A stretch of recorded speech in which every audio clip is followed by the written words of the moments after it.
इस वीडियो का first part जिसमें हमने पहले 2 पॉइंट को डिस्कस किया हुआ है, उस वीडियो का लिंक आपको डिस्क्रिप्शन बॉक्स में मिल जाएगा, वहां पे आप उसे देख सकते हैं। इस वीडियो में हम थर्ड पॉइंट को डिस्कस करेंगे और थर्ड पॉइंट है व्हेन टू रिटायर। अब आजकल हर कोई बोलता रहता है कि यार मुझे जल्दी रिटायर होना है, मुझे ये जॉब वॉब नहीं करनी है, ना बॉस के ताने सुनने हैं, मुझे तो बस चाहिए कि सारे काम वाम छोड़कर बढ़िया गोवा जाऊं या किसी गांव में चले जाऊं या किसी पहाड़ी एरिया में चले जाऊं, वहां आराम से बैठकर बढ़िया वादियों को एंजॉय करूं या समंदर किनारे बैठकर बियर पीऊं, लाइफ एंजॉय करूं। सबसे पहले ना हमें रिटायरमेंट की डेफिनेशन समझनी होगी। पहले के टाइम में रिटायरमेंट का मतलब होता था, सीधी सी बात है कि 60 की एज के बाद भैया रिटायर हो जाओ, घर पे आराम से फ्री बैठना, कोई काम वाम मत करना। लेकिन मॉडर्न वर्ल्ड में ना रिटायर का डेफिनेशन थोड़ा सा अलग है। आप कितने दिन गोवा के बीच पर बिना काम के एंजॉय कर पाओगे? Just tell me. 1 month, 2 month, 6 months, that's it. लेकिन उसके बाद आप फालतू बैठे बैठे ही पागल हो जाओगे, आपको लगने लगेगा कि आपकी आगे की लाइफ बेकार है। रिटायरमेंट या फाइनेंशियल इंडिपेंडेंट का असली मतलब होता है कि आपको पैसा कमाने के लिए कोई ऐसा वर्क करने की जरूरत नहीं है जिसे करना आपको पसंद नहीं है। आप अपने हिसाब से अपना वर्क चूज कर सकते हो और जब चाहे उसे कर सकते हो। रोजाना आपको ये चिंता करने की जरूरत नहीं पड़ेगी कि आज मुझे जॉब पर जाना है, अगर नहीं गया तो सैलरी नहीं मिलेगी, तो फिर मेरा घर कैसे चलेगा। अब मैं आपको एक चीज बताना चाहता हूं कि आप सोचते होंगे कि अगर मैं पैसे ज्यादा कमाऊंगा तो जल्दी रिटायर हो जाऊंगा। वेल, ये जरूरी नहीं है। इससे फर्क नहीं पड़ता है कि आप ज्यादा कमाते हो या कम।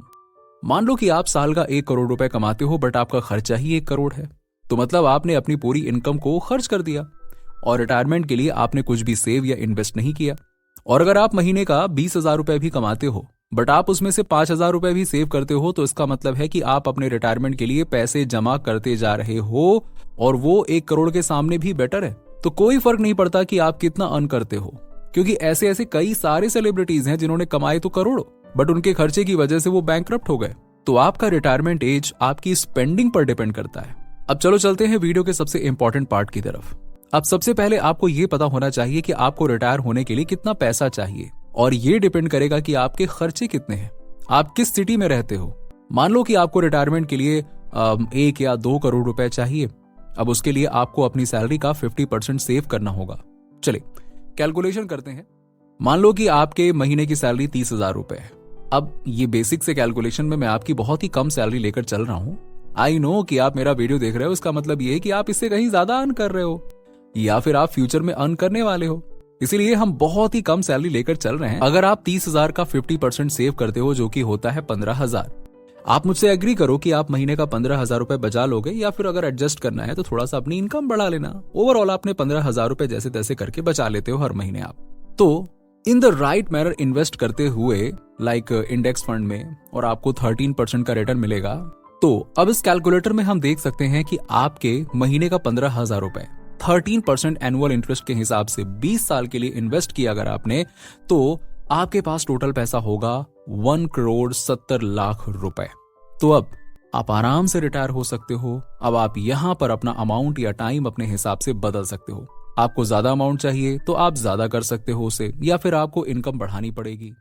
अब चलो आपने 1.7 करोड़ रुपीस इकट्ठे कर लिए। अब आप कहोगे कि मैं इनको खर्च करने लग गया, तो कभी ना कभी तो पैसे खत्म होने वाले ही होंगे ना।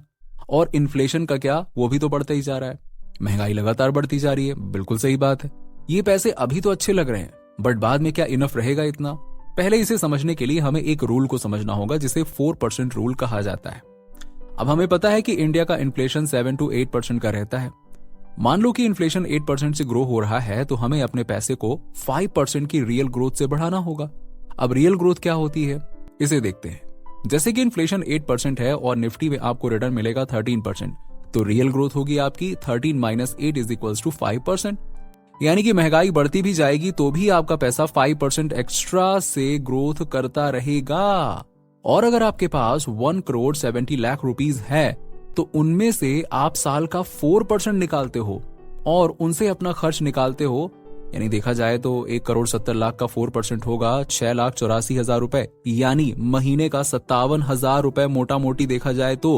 और आपके टोटल फंड से अगर आप मंथ का 4% भी निकालते हो, यानी कि महीने के 57,000 भी खर्च कर देते हो, जो कि मतलब बहुत ज्यादा होता है, बट फिर भी अगर आप खर्च कर लेते हो, आपका पैसा फिर भी खत्म नहीं होने वाला है, क्योंकि आपके इन्वेस्टमेंट अमाउंट से आपको 5% की रियल ग्रोथ मिल रही है। और अगर आप 4% भी खर्चा करते जाओगे तो भी 1% तो आपके पास एक्स्ट्रा बचेगा ही ना, जिससे कि आपका पैसा कभी खत्म नहीं होने वाला है। तो अगर आप 50% हर महीने का सेव करके इन्वेस्ट करते रहते हो तो आप कुछ ही सालों में रिटायर हो सकते हो। उसके बाद आप जो चाहे वैसा वर्क करो, जब चाहे तब वर्क करो, तब आपको ऐसा कोई वर्क करने की जरूरत ही नहीं पड़ेगी जो आपको बिल्कुल पसंद ना हो। तो दोस्तों, आपको रिटायर होने के लिए सबसे पहले अपने खर्चे को देखना होगा कि आप कहां पर अपने पैसे को खर्च कर रहे हो, और उसके बाद आपको अपने पैसों को इन्वेस्ट करना है। आप चाहो तो स्टॉक मार्केट, म्यूचुअल फंड या फिर इंडेक्स फंड या अपने कन्वीनियंस के हिसाब से इन्वेस्ट कर सकते हो, और उसके बाद आप अपनी सैलरी का 50% सेव करके उन्हें सही जगह पे इन्वेस्ट करके और 4% का रूल इस्तेमाल करके सिंपली रिटायर हो सकते हो। है ना आसान? आई होप दोस्तों वीडियो पसंद आया होगा आपको, इसमें कुछ ना कुछ आपको जरूर सीखने को मिला होगा। तो अगर आपको ये वीडियो पसंद आया हो तो उसे लाइक करें और ज्यादा से ज्यादा लोगों तक शेयर करें। और हाँ, इसी तरह की वीडियोस के लिए हमारे चैनल को सब्सक्राइब करें, और आप किस टॉपिक पर वीडियो चाहते हैं कमेंट सेक्शन में कमेंट करके बताइए। नेक्स्ट वीडियो मिलते हैं आपसे, तब तक के लिए बाय बाय, टेक केयर।